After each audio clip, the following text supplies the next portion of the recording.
حافظ محمد جمال ملتانی، آپ اکمل و اعظم خلفائے حضرت خواجہ نور محمد مہاروی المتوفی 1205 ہجری سے آپ کو برہنمائی روحانیت شیخ ابو الفتح رکن الدین ملتانی قدسرہ شوق زیارت حضرت قبلہ عالم مہاروی ہوا اور مہار شریف حاضر ہو کر بیت قبلہ عالم سے مشرف ہوئے۔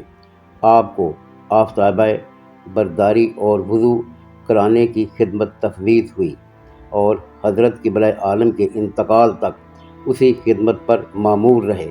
ایک روز مقام دہلی ذکر ہوا کہ ملتان میں بعظمت حضرت بہاؤالدین زکریا ملتانی قدسرہ کسی ولی کا تصور پیش نہیں جاتا اور کوئی شخص وہاں بیعت نہیں کرتا۔ حضرت مولانا شاہ فخر دہلوی نے فرمایا، میاں نور محمد، اب تک ملتان میں حضرت بہاءالحق صاحب کی ولایت تھی، لیکن اب ملتان ہمارے حوالے ہو گیا ہے۔ لازم ہے کہ اپنے مریدوں میں سے کسی کو وہاں بھیجو کہ وہ عین خانقاہ حضرت بہاؤالدین زکریا کے لوگوں کو مرید کرے اور اپنا تصرف کرے۔ چنانچہ قبلہ عالم حضرت نور محمد مہاروی نے آپ کو بسمت ملتان روانہ فرمایا اور آپ نے خانقاہ حضرت بہاءالحق میں حضرت خدا بخش ملتانی کو مرید کیا، جو آپ کے خلفائے نامدار میں ممتاز تھے۔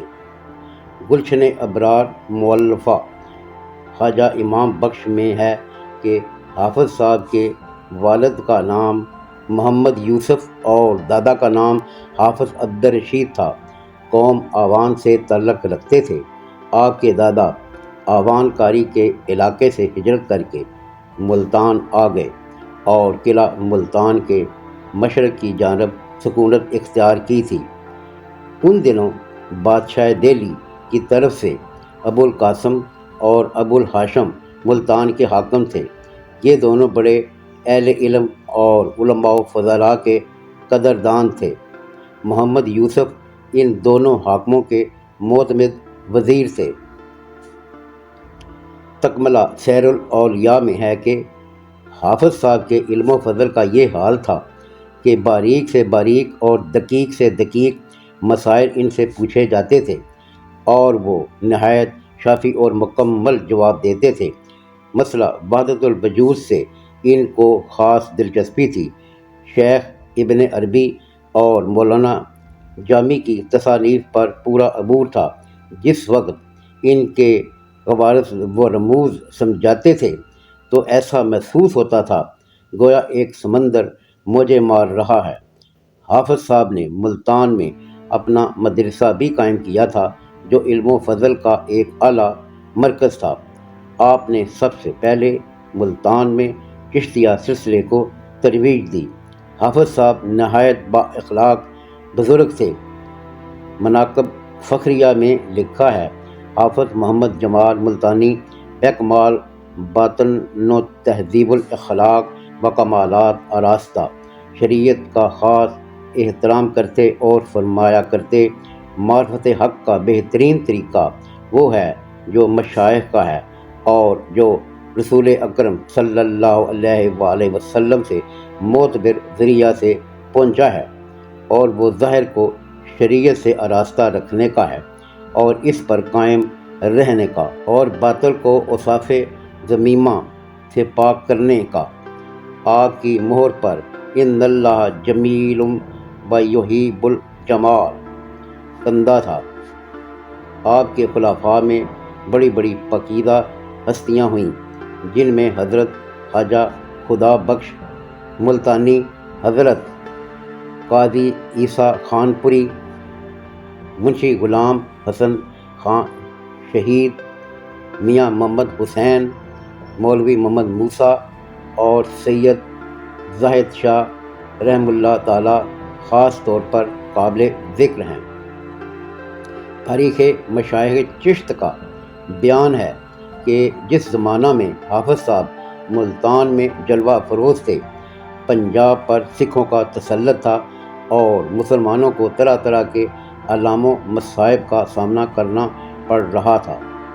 حافظ صاحب کے قیام کے زمانے میں سکھوں نے کئی بار ملتان پر حملہ کیا، لیکن حافظ صاحب کی زندگی میں وہ ملتان پر قابض نہ ہو سکے۔ آپ نے سکھوں کے بڑھتے ہوئے سیلاب کا مقابلہ انتہائی مردانگی اور عالی ہمتی سے کیا۔ جب حالات بہت خراب ہو گئے تو خود میدان جنگ میں اتر آئے۔ سکھوں کے حملے کی اطلاع ملی تو حافظ صاحب قلعہ میں تیر و کمان لیے موجود تھے۔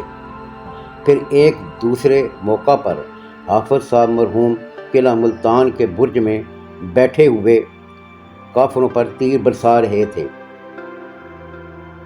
1326 ہجری میں ایک مرتبہ پھر سکھوں نے ملتان پر حملہ کیا۔ حافظ صاحب اس وقت ملتان میں نہ تھے۔ جب اطلاع ملی تو چناب کو جلدی سے عبور کر کے معرکہ میں حصہ لینے کے لیے ملتان پہنچ گئے۔ ایک مرتبہ سکھوں نے بہت ساز و سامان اور قوت کے ساتھ ملتان پر حملہ کیا۔ لوگوں میں پریشانی پھیل گئی اور بعض لوگوں نے گھبرا کر ہجرت کر جانے کا ارادہ کیا۔ آپ کو معلوم ہوا تو فرمایا، آواز جنگ بے کفار عام است و اکنو جنگ بشان فرض عین کرد پس الحال بیرون نمی رویم کے مارا دو درجہ است، یکے درجہ غزا دوم درجہ شہادت۔ یہ فرمانے کے بعد آپ نے مقابلہ میں خود سبقت فرمائی۔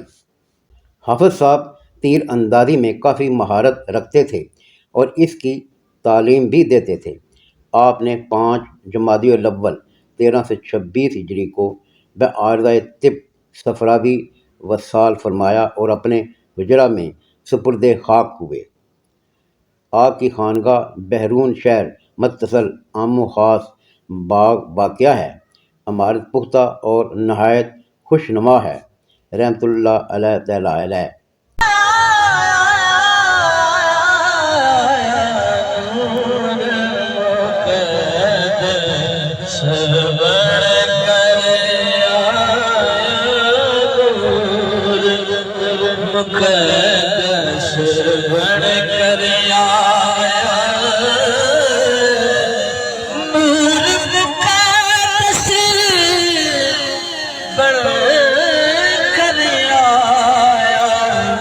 سورت بھی